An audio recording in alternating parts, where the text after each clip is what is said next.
Now you're diversified.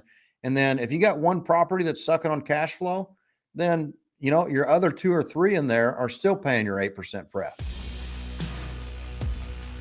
So what are 1 or 2, kind of like negatives to a fund versus like a syndication?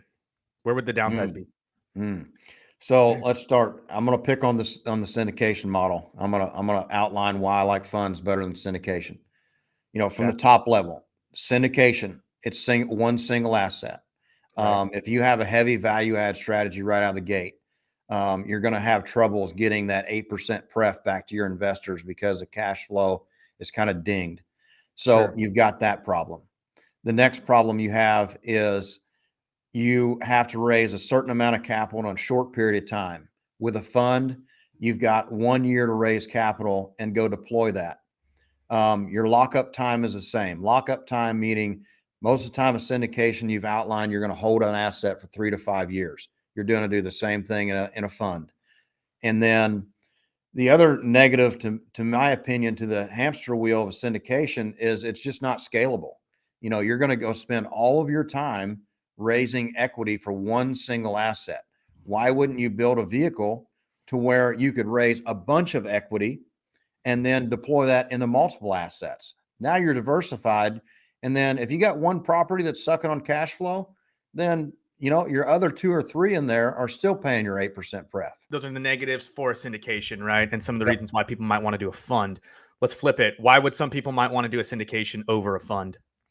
So a lot of investors, sometimes they say, well, I don't want my money sitting on the sidelines for a year. So essentially You're raising money for a year.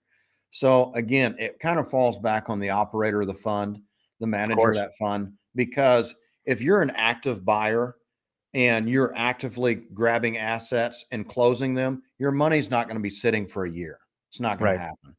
So yeah, there's some downside there. The other downside is they say, well, you have the ability to go buy assets essentially wherever you want, do whatever you want. That's the word on the street. Honestly, again, it falls back to your PPM. If the PPM states we're buying a piece of property in Dallas, we're buying a piece of property in Dallas. Right. So a lot of it, it sounds like in either case, you're going to have trust. Trust is the foundation for everything, because your operator, if your operator sucks in either one, you're screwed. Yeah. It all comes down to, everybody asks me like, Eddie, what do you do about track record? What do you do about this? What do you do about the bank? It all comes down to people liking and trusting you. Right. And it doesn't matter if you do a syndication, don't matter if you do a fund. If you're a good operator and you're good at speaking to your investors to where they know, like, and trust Eddie, it's not a problem.